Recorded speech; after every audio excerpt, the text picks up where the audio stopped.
늘 그치지 않네.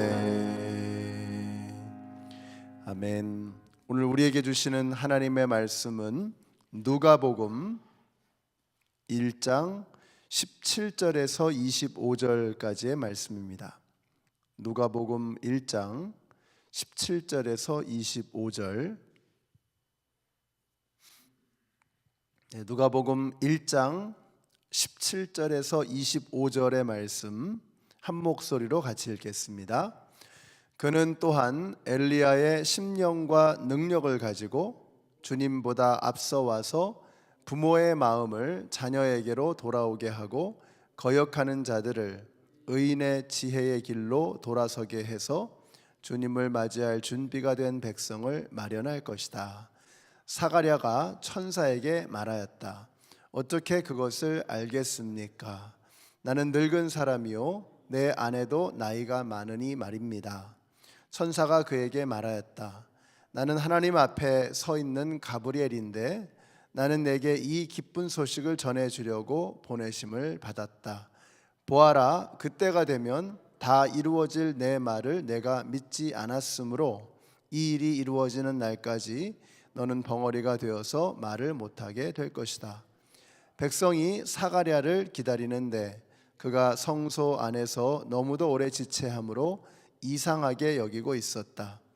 그런데 그가 나와서도 말을 못하니까 사람들은 그가 성소 안에서 환상을 본 줄로 알았다. 사가랴는 그들에게 손짓만 할 뿐이요 그냥 말을 못하는 채로 있었다. 사가랴는 제사 당번 기간이 끝난 뒤에 그 뒤에 얼마 지나서 그의 아내 엘리사벳이 임신하고 5달 동안 숨어 살면서 이렇게 말하였다. 주님께서 나를 돌아보셔서 사람들에게 당하는데 부끄러움을 없이 해주시던 날에 나에게 이런 일을 베풀어 주셨다. 아멘. 자, 어제는 가브리엘 천사가 사가랴와 엘리사벳에게 수태고지를 하는 장면을 살펴보았습니다. 사가랴는 이해가 안 되었습니다. 아니, 지금 내가 나이가 몇인데 아내는 경수가 끊어진 지가 벌써 오래인데 도대체 어떻게 아이를 낳을 수 있단 말인가? 자, 사가랴가 기도는 했었던 것 같습니다. 이스라엘을 구원할 메시아를 보내주소서. 자, 그러나 자신의 아이가 생길 것이라고는 상상도 하지 못했던 것이죠. 나이가 나이인 만큼 그런 상상하기는 힘들었을 것입니다. 자, 그러면서 사가랴는 두려움에 사로잡혔습니다. 천사가 말합니다. 두려워하지 말아라. 자, 그런데 생각해 보면 이 사가랴는 두려워했죠. 근데 우리의 문제는 오히려 반대인 것 같습니다. 너무 두려움이 없습니다. 주님의 일을 너무 두려움 없이 바라보고 있습니다. 이번 주일에 우리가 이제 재직들이 임직식을 하죠. 그런 이야기를 제가 여기 와서 종종 듣습니다. 우리 교회에서 안수집사는 다른 교회 안수집사하고는 좀 달라요. 너무 쉽게 생각을 합니다.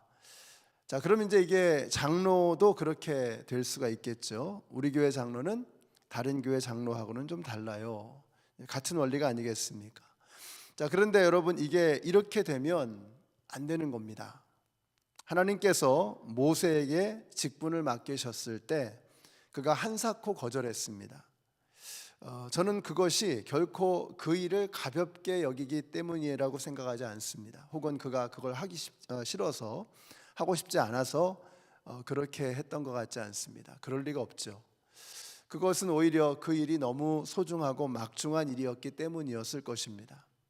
그 일을 내가 과연 해낼 수 있을까? 두려움이었습니다. 이사야를 부르셨을 때 이사야가 손사래를 쳤습니다. 내가 부족하다고 생각했기 때문입니다. 내가 이런 일을 감당할 수 있을까에 대한 두려움이었습니다. 그런데 우리에게 이런 두려움이 있는가 하는 것을 생각해 봐야 됩니다. 이건 공포심이 아니라 경외심이죠. 우러러보는 마음입니다. 주님을 얕잡아 보면 행동도 얕잡아 보는 행동이 나오게 되어 있습니다.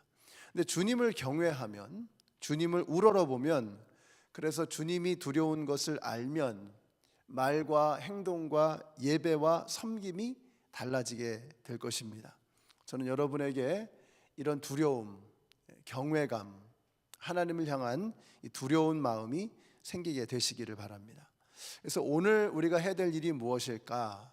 하나님을 두려워하는 마음을 회복하는 것입니다. 내 안에서 주님을 얕잡아 보는 게 아니라, 교회를 얕잡아 보는 것이 아니라 주님을 우러러 보는 것, 이것이 우리에게 필요한 마음입니다. 여러분, 우리가 건강을 위해서도 열심히 뭘 하고 또 이런저런 취미 생활, 즐거운 거 이렇게 다 내가 원하는 거 하잖아요.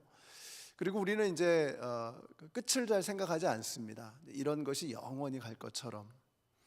그런데 우리가 생각해 보면 그냥 주님이 손가락 하나 까딱 하시면 우리는 그냥 끝나는 겁니다. 근데 우리가 자꾸 이제 이걸 잊어버리고 사는 거죠. 우리가 인생의 끝에 대해서 잘 고민하지 않습니다. 주님이 곧 오실 텐데, 주님이 곧 나를 만나 주실 텐데, 우리의 삶의 그 끝에 대해서 생각해 본다면 두려운 마음이 생기게 될 텐데, 그런 게 별로 없는 거죠. 점점 이 세상에 이 시큐리티 시스템이 점점 더 강화되면서 경제적으로나 우리 건강, 헬스케어이나 어떤 리타이먼트 플랜이나 이런 어떤 시큐리티 여러 가지 장치들이 발전하면서 우리는 자꾸 하나님에 대한 두려움을 자꾸 이렇게 잃어버리게 되는 것 같습니다. 내가 뭘 어떻게 할 수 있는 것처럼. 그런데 저는 우리가 이걸 잊어버리지 말아야 된다고 생각합니다. 주님이 손가락 하나 까딱 하시면 다 끝나는 겁니다. 주님 앞에서 나는 먼지 한 톨도 안 되는 미미한 존재이다. 이런 것을 우리가 다시 한번 그 기억을 회복해야 합니다. 이걸 깨달으시고 주님을 우러러 보시고 두려워할 수 있는 이 주님을 두려워하는 마음, 이게 오늘날 현대인들에게 사라져 가고 있습니다. 교만한 거죠. 결국은 하나님 없이도 내가 얼마든지 살아갈 수 있다라고 하는 그런 마음이 안타깝게도 하나님을 모르는 사람에게뿐만 아니라 하나님을 믿는 사람들, 하나님의 자녀들에게까지도 이런 생각들이 이제 팽배해 있는 겁니다. 아예 하나님 없어도 그냥 하나님은 일주일에 한 번 교회에서 만나는 것으로 충분하고 나머지는 그냥 내가 알아서 하는 이런 마음, 이런 하나님을 향한 두려움이 우리가 다시 회복이 되어야 합니다. 어제도 우리 이제 신방을 가서 한 장로님 뵈면서 그 당시에는 이제 정말 그랬던 것 같아요. 교회가 세상에서 가장 즐거운 곳이고 교회의 일이 그 한 사람의 삶에 있어서 가장 중요한 일이었던 그런 때. 근데 우리가 이제 요즘에 너무 초이스가 많은 거죠. 제가 설교 중에도 요즘에 요한계시록을 하면서 말씀드리는 것이, 우리가 첫사랑을 잃어버리는 이유가 뭐냐? 사랑하는 게 너무 많은 거예요. 너무 많은 것들을 사랑하니까 교회에 집중하지 못하고 우리 하나님께 집중하지 못하고 예수님께 집중하지 못하는 이런 마음. 그러니까 이것도 사랑하고 저것도 사랑하는 이런 혼합 종교가 내 안에 그냥 자연스럽게 들어와 버린 것이죠. 이것이 주님을 두려워하는 마음을 사라지게 한 것 같습니다. 근데 이제 문제는 뭐냐면, 그렇게 해서 나한테 좋은 것이냐? 그렇지 않다는 거죠. 신앙생활의 집중력이 사라지고 능력이 나타나지 않고 기도에 응답이 나타나지 않는 이런 안타까운 신앙생활의 모습. 교회는 다니는데, 그러나 교회를 나가서 예배를 드리면서도 살아계신 하나님을 경험하지 못하는, 내 삶 속에서 주님이 나와 동행하고 계신다는 확신을 갖지 못하는 이런 무기력한 신앙생활이 이제 이어지게 되는 것이죠. 그래서 주님을 향한 두려움을 회복하는 것이 중요하다는 것입니다. 우리 연합장로교회 성도님들, 오늘 함께 이제 하루를 시작하시는, 이제 새벽을 깨우고 하루를 시작하는 우리 모든 성도님들이 오늘은 좀 생각을 좀 단순하게 정리하시고 복잡하게 뻗어 있는 가지들을 가지치기 하시고 한번 주님에게 집중하는 훈련, 하나님을 두려워하는 훈련. 여러분, 우리가 인생의 이제 곧 끝을 맞이하지 않습니까? 그 인생의 끝에서는 다른 거가 보이지 않습니다. 그냥 그 마지막 호흡을 거두기 그 직전에 우리의 모든 온통 모든 시선과 모든 생각은 주님을 향할 겁니다. 근데 그때 가서 주님만을 생각하는 것은 너무 늦잖아요. 지금 우리가 그런 끝을 곧 바라보게 될 것이라는 것을 기억하시고 이제 오늘부터 주님에게 집중하는 훈련을 하셔서 나에게 남겨져 있는 그 인생을 집중력 있는 능력 있는 그런 신앙생활을 해나가는 그런 삶을 다시 시작하시는 저와 여러분이 되시기를 바랍니다. 자, 아들을 주시는데 어떤 아들이냐? 17절 말씀 같이 읽겠습니다. 17절 시작. 그는 또한 엘리야의 심령과 능력을 가지고 주님보다 앞서 와서 부모의 마음을 자녀에게로 돌아오게 하고 거역하는 자들을 의인의 지혜의 길로 돌아서게 해서 주님을 맞이할 준비가 된 백성을 마련할 것이다. 장차 갖게 될 사가랴의 아들 세례 요한이 어떤 사람인가? 그는 엘리야의 심령과 능력을 가진 사람이라고 했습니다. 자, 엘리야가 어떤 사람이에요? 둘 다 백성들을 사랑하는 뜨거운 마음이 있었습니다. 어느 정도였나? 낙타 털옷을 입고 광야에 살면서 메뚜기와 석청을 먹으면서 살 만큼 희생하고 헌신하는 사람들이었습니다. 능력하면 엘리야죠. 세례 요한도 보세요. 그 많은 사람들을 무릎 꿇리고 회개시켰던 굉장한 사역자입니다. 어떤 사역을 했습니까? 여러분 구약 성경의 맨 마지막 장 마지막 절에 가보면 이런 말씀이 나와요. 말라기서 4장 5절이죠. 주의 크고 두려운 날이 이르기 전에 내가 너희에게 엘리야 예언자를 보내겠다. 그가 아버지의 마음을 자녀에게로 돌이키고 자녀의 마음을 아버지에게로 돌이킬 것이다. 돌이키지 아니하면 내가 가서 이 땅에 저주를 내리겠다. 자, 말라기를 기록할 때에 엘리야는 이미 세상을 떠난 지 오래죠. 그런데 엘리야를 보내겠다고 말씀을 하고 계십니다. 자, 그 엘리야가 누구라는 거예요? 바로 세례 요한이죠. 그리고 이 예언이 있은 지 400년 후에 세례 요한이 등장하게 됩니다. 자, 세례 요한에게 무슨 일을 맡기셨느냐? 그가 아버지의 마음을 자녀에게로 돌이키고 자녀의 마음을 아버지에게로 돌이키는 것. 회개하라, 천국이 가까웠다. 회개하라는 거죠. 회개를 통해서 이스라엘 백성이 하나님을 향해서 그 마음을 돌리도록 생명을 다해서 사역을 했던 사람이 바로 엘리야였고, 그리고 이렇게 말라기 선지자의 예언이 있고 나서 400년 후에 세례 요한이 동일한 사역을 했던 것입니다. 오늘 말씀을 묵상하면서 한 가지 좀 위안이 되는 것은 이렇게 경건한 사람, 율법을 철저하게 지키는 흠없는 의인이라고 하는 사가랴도 가브리엘의 말을 잘 믿지는 못하고 좀 의아해했던 것 같습니다. 그래서 벙어리가 되었다는 거죠. 20절 보세요. 내가 내 말을 믿지 못했으니 그 일이 이루어지는 날까지 네가 말을 못할 것이다. 자, 이런 데서 이제 은혜를 받는다는 게 좀 부끄럽고 죄송하기는 합니다. 목사인 저도 하나님의 약속을 잊어버리고 제 느낌대로 행동할 때가 얼마나 많은지 모르겠어요. 교회 일 하다가 말씀에 의지하는 것이 아니고 그냥 저의 알량한 경험이나 판단력이나 때로는 본능에 의지할 때가 참 많이 생기는 것 같습니다. 근데 정말 그렇습니다. 말씀이 안 믿어지면 목사는 벙어리가 되는 겁니다. 하나님의 말씀이 목사의 가슴에 확 불을 지르지 않으면 목사의 말에는 능력이 사라지게 되는 것입니다. 말은 하죠. 그런데 그 메시지가 전달이 안 되는 겁니다. 설교는 하죠. 그런데 그 안에 능력이 나타나지 않게 되는 것이죠. 그러니까 목사 안에 먼저 확신이 있어야 벙어리가 안 되는 겁니다. 이 안에서 먼저 불이 붙어져야 불같은 능력의 말씀이 나올 수 있게 되는 거죠. 근데 생각해 보니까 우리 성도님들도 마찬가지인 것 같습니다. 우리가 말씀의 능력을 믿지 못하면 할 말이 없는 거예요. 입을 다물게 되는 것입니다. 그리고 엉뚱한 소리를 하게 되는 거죠. 복음을 전하는 입술은 벙어리가 되어져 버리는 것입니다. 생명의 말씀, 생명의 길을 전하는 그 입술은 다물어지고 온갖 쓸데없는 세상의 소리만 내는 꽹과리가 되어지고 마는 것입니다. 그래서 사가랴를 보면서 이게 우리의 모습이구나. 그가 믿어지지 않았기 때문에 벙어리가 되었어요. 우리도 믿어지지 않으면 벙어리가 되어질 수밖에 없는 것입니다. 그래도 사가랴는 핑계가 좀 있었죠. 아직 못 봤으니까. 근데 우리는 세례 요한의 탄생도 알고 예수님의 탄생도 알죠. 십자가에서 죽으신 것도 알고 부활하시고 승천하신 것까지도 압니다. 그러니까 우리에게는 우리에게는 핑계가 없어요. 핑계가. 믿는다면 입술을 열어야 합니다.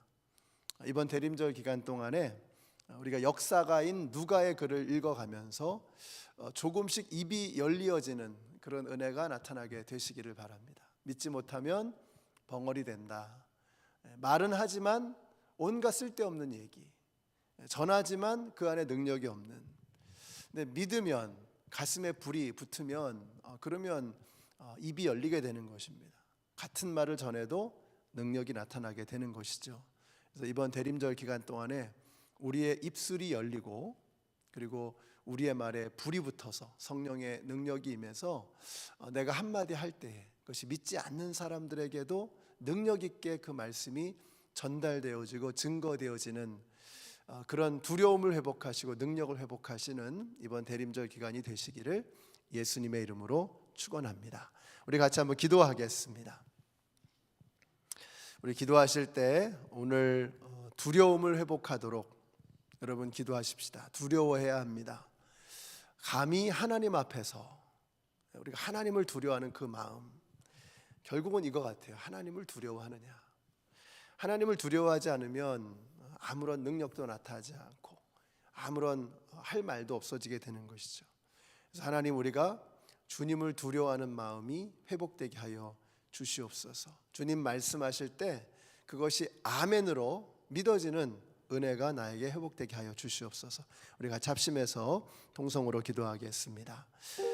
아버지 하나님 감사합니다. 주님 감사합니다. 저희들의 마음속에 하나님을 향한 두려움이 어느새인가 사라져버리고 하나님 하나님, 예수님 예수님, 성령님 성령님 외치면서도 우리의 마음속에 두려움도 사라지고 확신도 사라지고 그저 습관적으로 종교적으로 관습적으로 타성에 젖어서 우리가 믿음 생활해왔던 저희들의 모습을 돌아봅니다. 회개합니다. 아버지 하나님, 우리가 우리 안에 먼저 주님을 향한 두려움을 회복하게 하여 주시옵소서. 주님이 멈추시면 우리의 심장이 멈출 것이요, 주님이 손가락 하나 움직이시면 우리의 모든 그 믿던 것들이 다 사라져 버릴 것을 우리가 알고 하나님 한 분을 두려워하는 참된 믿음의 능력을 회복하게 하여 주시옵소서. 아버지 하나님, 이렇게 믿음이 사라질 때에 우리가 벙어리가 되어지는 것을 오늘 보았습니다. 말을 할 수가 없습니다. 할 말이 없습니다. 말을 해도 그것이 상대방에게 들려지지 않습니다. 아버지 하나님, 우리가 그리스도인으로서 또 목회자로서 아버지 하나님, 주님을 향한 능력을 회복하게 하여 주시고 믿음이 분명해지게 하여 주시고 하나님을 두려워하는 마음이 생겨나게 하여 주시기를 원합니다.